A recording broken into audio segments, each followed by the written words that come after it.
times, the minister of the FCT has had cause to also be critical of churches who neglect public office holders after they leave office. That statement, cannot be ignored without cause for reflection about what exactly is going on, behind the scenes that would have necessitated that kind of comment.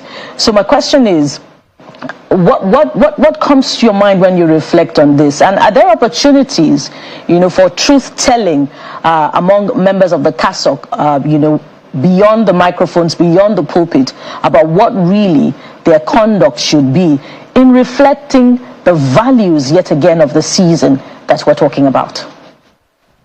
Thank you so much for that very important question. Let me start from here. There's an old saying that you cannot be more Catholic than a Pope. Jesus himself had 12, and among the 12 there was one who was a thief. So I want us to understand that while religious leaders have roles to play in demonstrating the life of integrity, as the Bible adjoins us in 1 Timothy chapter number 3, that the one who desires the office of a bishop must be blameless and listed other qualities, we must also understand that people choose to become what they want to become. However, the one who stands to represent God must do so in integrity of heart in order to have a life that convicts people, you see. And that in essence tells demands from us, put a demand from us, including myself, as church leaders, to represent and live the kind of life that is worthy of commanding the needed integrity that we want to see in the society, by first demonstrating what we want to see in our lifestyle, or through our lifestyle. All right, the Bible says if we suffer, we should not suffer as thieves and all that. So that the cleric now knows that a responsibility is on me as a pastor, not just to be loud when I hold the mic, but to be loud with a lifestyle that commands integrity, such that we will be able to call to order where we should call to order. Now, he that pays the piper dictates the tune, and that tells us that the relationship between the cleric and political office holders in terms of money must be one that should be cut.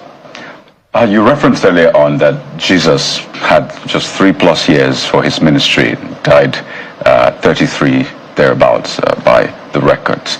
And I think that just places a huge burden on young people, particularly young Nigerians. And I just want to ask you, does that imply that the salvation of our nation may just be on the shoulders of young people? In all honesty, I think we need to first and foremost understand that Nigeria is still young as a nation, historically now. I'm currently in London. And I'm looking at things here, and I'm saying, in all honesty, while these nations have the hype, we should thank God for Nigeria. Let's start from there.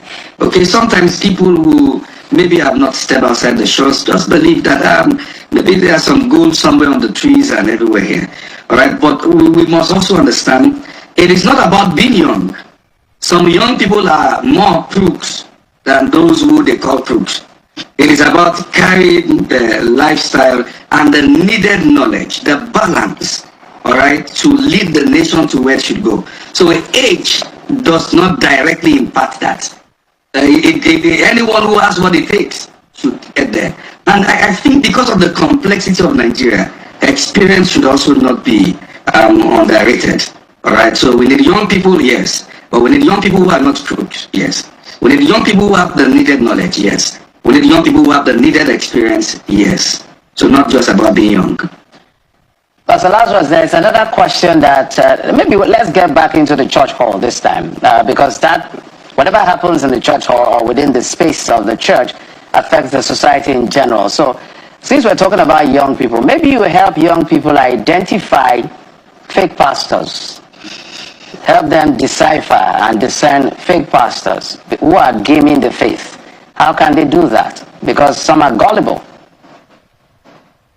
The Bible is very clear on that. So since the Bible is very clear, What I'm just going to say about that is that the emergence of fake pastors or whatever is powered by the presence of fake Christians who have failed to know the truth for themselves.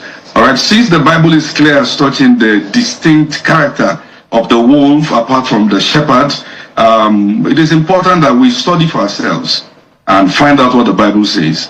And when you understand what the Bible says, then you will not be a victim of fake and false pastors, as it implies. Amazing. fake pastors. I'm doing a double take on your submission. Fake pastors thrive as a result of fake Christians. So Christians must reflect on their originality status, especially at this time. Let's go to the followership now. As we reflect again on the values of the season, what options are open to them to put the leadership to account as they continue to, advocate really and pray for the yearnings that they desire, at this point in time and even beyond the season? I mean, bread is not sold differently for Christians as it is sold to Muslims. The price of petrol is not different based on religion. So I'd rather speak as a citizen that we have the responsibility really as citizens of Nigeria to hold our public officers to account. All right? We have the responsibility. So it goes beyond church. And but it is difficult when kettle is calling pot black. Nigeria is not where it is just for public officers.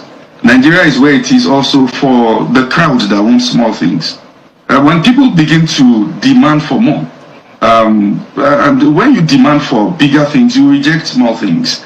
You will understand that bread, rice, and t-shirt and cap is nothing compared to 4 years of the leadership of someone who knows what it is to lead the nation in the right direction. So when the people understand that this is where we want to go, and they hold to account and insist on that, then public officers will adjust, and that's my take on that. You resonate with this season not just by conviction, not just by faith, but also by name.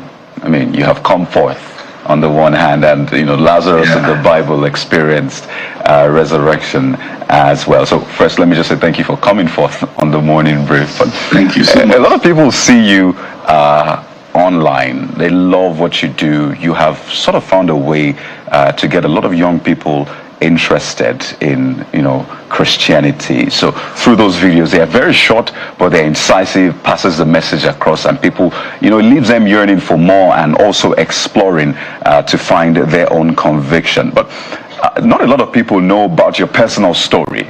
You've talked about the personal story of Paul, but give us an insight. It's very rare for pastors to share personal stories for obvious reasons, because they're all about Christ and the faith. But we also need to hear some part of your story. So for a lot of people who are thinking, nah, you probably just dropped from heaven, the angels literally dropped you in an Uber. You also had your own experience before you've become who you are today. So what is that high point of your story you want to share with us today? Thank you so much for that question. I'd refer to myself as one whose life started from the lowest point. So I can relate.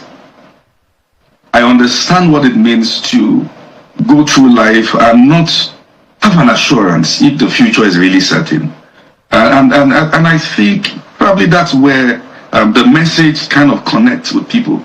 As one who had been at the point of committing suicide, several attempts, and then rescued by grace, and then saved by the grace of God, as one who had no expectation really of a future, because I thought I would have killed myself before getting there. So I know what it means to be at the lowest point, and I also know what it means for the grace of God to save one and bring one into the fold.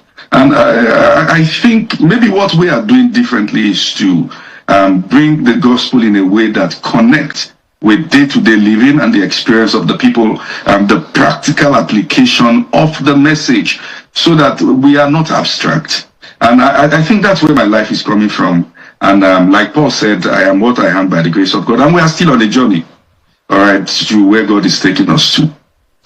Okay, as we begin to wind down, there's a question for you. But before I ask the question, as you're answering the question, maybe also speak to what is considered personality cultism in the Christian faith, which is basically about people literally maybe going beyond borders to literally close to idol worship their quote-unquote men of God.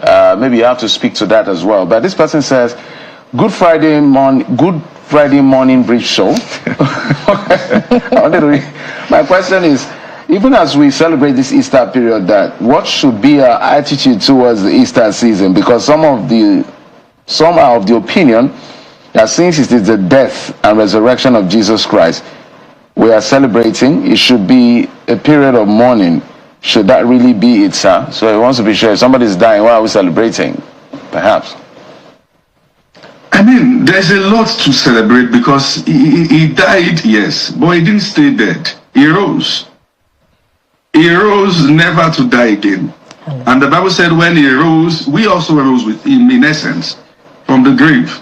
So that's what we are celebrating. We are celebrating life, not death. Okay? That's the essence, really. Do I answer to the issue of personality cultism? Yes, now? please, go ahead. Okay. All right. So it's in two ways, really. First is in the part of the clergy. I think the form of leadership or demonstrated really to an average African is the monarchical system, where there's a king and then there are people following. But that is not what the Bible demonstrates. We have Jesus that lived as a man and then ate with people, had day-to-day conversation, interacted with people. So in essence, that is the call on us. We have not been called as celebrities. Rather, we have been called as leaders. I mean, I remember recently, one of my videos was misunderstood and misconstrued by the general public, where I spoke about the need, all right, for certain structures in church, and then why not? Why can't there be protocols? Not bodyguards, you see. But I don't want to go there into that. People sometimes, because of gratitude, tend to overstep the boundary of communicating gratitude, and sometimes there are some who create the structure for their own agenda.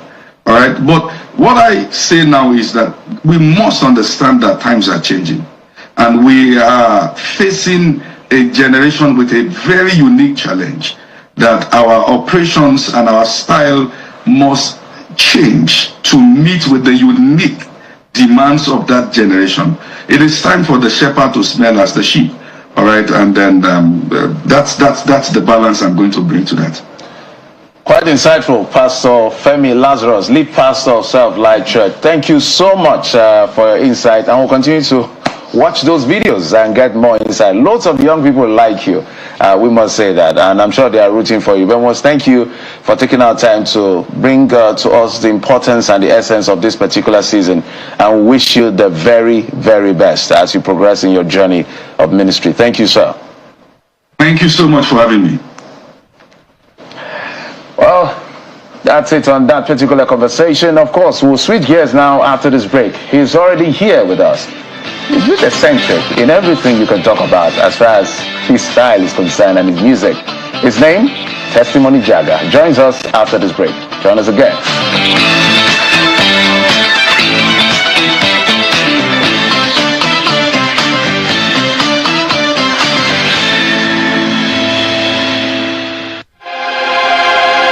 Investing in the capital market can be